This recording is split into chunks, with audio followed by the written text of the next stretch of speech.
அங்க ஒரு விதவை, புருஷன் இல்ல, ஒரே ஒரு மகன், சின்ன பையன். ரெண்டு பேரும் அவங்க சாப்பிடுறதுக்கு கொஞ்சம் மாவும் கொஞ்சம் எண்ணெய் இருக்கு. இதை சாப்பிட்டுட்டு என்ன செய்ய போறாங்க? சாக போறாங்க. ஏன்னா தேசத்துல பஞ்சம், கடை இல்ல, கம்பெனி இல்ல, பணம் இல்ல, விளைச்சல் இல்ல, எல்லாம் செத்துக்கிட்டு இருக்கிறாங்க. இவங்க அந்த கொஞ்சம் மாவும் கொஞ்சம் எண்ணெயும் சுட்டு சாப்பிடுவதற்கு என்ன பிறக்க போறாங்க? விறகு பிறக்க போறாங்க. விறகு புறக்கிட்டு வர்றாங்க. விறகு பொறுக்கும் பொழுது கரெக்டா யார் வர்றா? எலியா தீர்க்கதரிசி வர்ற. அவர் கேட்கிறாரு, ஏமா ரொம்ப தாகமா இருக்கிறேன், எனக்கு என்ன கொடு, கொஞ்சம் தண்ணி கொடுக்குறாரு. சரி பரவாயில்ல, நல்ல வேலை. என்னதான் கேட்டாரு? தண்ணி தான் கேட்டிருக்கிற, சாப்பாடு கேட்கலன்னு சொல்லி தண்ணி எடுத்து கொண்டு வர போகும் பொழுது அந்த எலியம், அந்த பாஸ்டர் கேட்கிறாரு, நீ வரும்போது என்ன கொண்டு வா? கொஞ்சம் சாப்பாடு கொண்டு வா. சில நேரங்கள்ல நம்ம நிலைமை யாருக்கு புரியாதுங்க, அந்த பாஸ்டருக்கு புரியாது. அப்பதான் என்ன கேட்பாரு? இந்த 50 பேருக்கு சாப்பாடு கொடுக்க போறோம், எல்லாரும் என்ன கொடுங்க? உதவி செய்யுங்க, தசம பாகத்தை கொடுங்க, காணிக்கை கொடுங்க. நம்ம நிறைய இருக்கும்போது கேட்கவே மாட்டார். ஆண்டவர் இந்த நாமத்துக்கு ஸ்தோத்திரம். நம்மகிட்ட உடனே இல்ல. அப்ப இவர் சொல்றாரு, எனக்கு என்ன கொண்டு வா? பசிக்கிறது, சாப்பாடு கொண்டு வா. அப்ப அந்த அம்மா சொல்றாங்க, ஐயா கலையத்தில் கொஞ்சம் மாவும் கொஞ்சம் எண்ணெயும் இருக்கிறது, நானும் என் மகனும் அதை சாப்பிட்டு என்ன செய்ய போகிறோம்? செத்து போக போகிறோம். ஆனாலும் நீ சொன்னபடியே நான் போய் முதல்ல ரொட்டியை சுட்டு என்ன செய்யறேன்? உமக்கு கொண்டு வரேன். சரி போமா அப்படிங்கிற. அவர் போறார். பேசிக்கிட்டே போயிருப்பாங்க. நம்ம சாக போறோம். யாரு சாக வேண்டாம்? யாரு சாக வேண்டாம்? அவர் சாக வேண்டாம். நம்ம பரவாயில்ல, சாப்பாடு இல்லாம செத்தாலும் பரவாயில்ல, முதல்ல அந்த அடையை சுட்டு யாருக்கு கொடுத்துருவோம்? எலியாவுக்கு கொடுத்து. பாஸ்ன்னு சொல்றாங்க, வரமாட்டேன். எலியாவே சொல்லுங்க, முதல்ல யாருக்கு கொடுத்துருவோம்? எலியாவுக்கு கொடுத்துருவோம். அவரை சாப்பிட்டு இன்னொரு 10 பேருக்கு என்ன செய்யட்டும்? பிரசங்கம் பண்ணட்டும் அப்படின்னு சொல்லி முதல்ல அடைய சுடுவதற்கு உள்ள போறாங்க.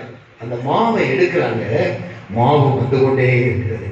எண்ணெயை எடுக்கிறாங்க, எண்ணெய் வந்து கொண்டே இருக்கிறது, குறையவே இல்லை. வசனம் சொல்கிறது, தேசத்தில் பஞ்சம் தீரும் வரைக்கும் அந்த கலையத்தில் எண்ணெயும் மாவு என்ன செய்யவில்லையா?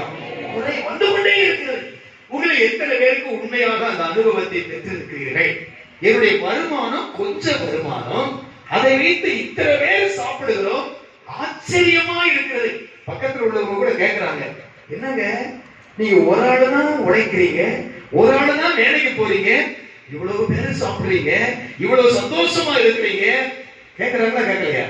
கேட்கணும், கேட்கணும். அப்பதான் நம்முடைய ஆண்டவர் யார் என்று சொல்லி அவர்களுக்கு தெரியும். நம்முடைய வேதம் ஆண்டவர் சொல்லுகிறார், சிங்கக்குட்டிகள் தாழ்ச்சி அடைந்து பட்டினியாக இருக்கும் கர்த்தரை தேடுகிறவர்களுக்கும் ஆண்டவருடைய பிள்ளைகளை கொஞ்சத்தை கொண்டு கர்த்தர் விருத்தி அடைய செய்கிற தேவன். ஒரு பக்தர் பாடுகிறார், பஞ்சத்தில் எலியாவுக்கு அப்பம் கொடுத்தார், பஞ்சமின்றி எலியாவை ஆசீர்வதித்தார். பஞ்சத்தில் எலியாவுக்கு அப்பம் கொடுத்தார், கை தட்டலாமே, ஆசீர்வதித்தார். பஞ்சத்தீரும் வரை அந்த விதவை வீட்டில், பஞ்சத்தீரும் விதவை வீட்டில் அந்த பானையுள்ள எண்ணெய் மாவும் குறையவில்லை, அந்த குறையவில்லை. எனக்காக யாவற்றையும் செய்தவரே, உலகிலே எனக்காக யாவற்றையும் செய்பவரே,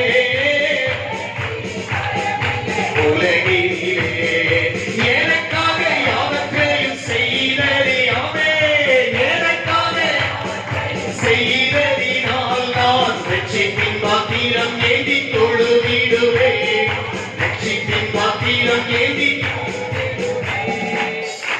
அரிசி பை வாங்கி ரொம்ப நாள் ஆச்சு, எவ்வளவோ நாள் பொங்கிக்கிட்டே இருக்கோம், ஆனா என்ன செய்யறேன்? குறைய மாட்டேங்குது. இப்பதான் வாங்கி கொண்டது போல இருக்கிறது, இவ்வளவு அதிகமாக இருக்கிறது அப்படின்னு சொல்லுகிற அளவுக்கு கர்த்தர் நம்மை உயர்த்தி வைத்திருக்கிறார். அல்லேலூயா. ஆண்டவரை தேடுறவங்களுக்கும் ஆண்டவரை தேடாதவர்களுக்கும் உள்ள வித்தியாசம் என்னவென்றால், ஆண்டவரை தேடாதவங்களுக்கு லட்ச லட்சமா பணம் இருந்தாலும் சரி, ஒரு செகண்ட்ல கரைஞ்சு போயிடும். ஆண்டவரை தேடுற பிள்ளைகளுக்கு சொற்ப வருமானம், அன்றாட கூலி வேலை. அவங்களை பாருங்க, சந்தோஷமா சாப்பிடுவாங்க, நிறைய சாப்பிடுவாங்க. அப்பா மகிழ்ச்சியா இருப்பாங்க. போதும் ஆண்டவரே அப்படி சொல்லுகிற அளவுக்கு கர்த்தர் இது அனுபவிச்சவரை சொல்லுங்கள் பாருங்க. அப்படிதான் கர்த்தர் நம்மை நடத்துவார். இந்த தேவன் தான் என்றென்றைக்கும் உள்ள சதா காலங்களில் நம்முடைய தேவன். எதுவரைக்கும் நடத்துவார்? மரண பரியந்தம் நம்மை நடத்துகிற தேவன். நம்மளுடைய இருக்கிற கொஞ்சத்தை ஆண்டவருக்கு சொல்லுங்க. ஆண்டவரே இவ்வளவுதான் இருக்குப்பா, இவ்வளவுதான் இருக்கு ஆண்டவரே, இவ்வளவு ரூபா தான் இருக்கு, இவ்வளவு அரிசி தான் இருக்கு, இவ்வளவுதான் இருக்கிறது. இருக்கிறதை ஆண்டவரிடத்தில் சொல்லு, இருக்கிறதை ஆண்டவரிடத்தில் கொடு. அப்பொழுது ஆண்டவர்களை ஆசீர்வதிப்பார். இருக்கிறத எங்கிட்ட கொண்டாந்து கொடுங்கன்னு சொல்லல, இருக்கிறத ஆண்டவர்கிட்ட கொடுங்க.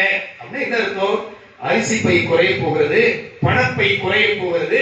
போய் பீரோ கிட்ட நின்று ஆண்டவரே இவ்வளவுதான் இருக்குது, ஆண்டவரே மறைக்காதீங்க, ஆண்டவரை மறைக்காதீங்க, இவ்வளவுதான் இருக்குது ஆண்டவரே சொல்லி பாருங்க. அந்த இருக்கிறதை கர்த்தர் என்ன செய்யப்படுகிற தேவன்?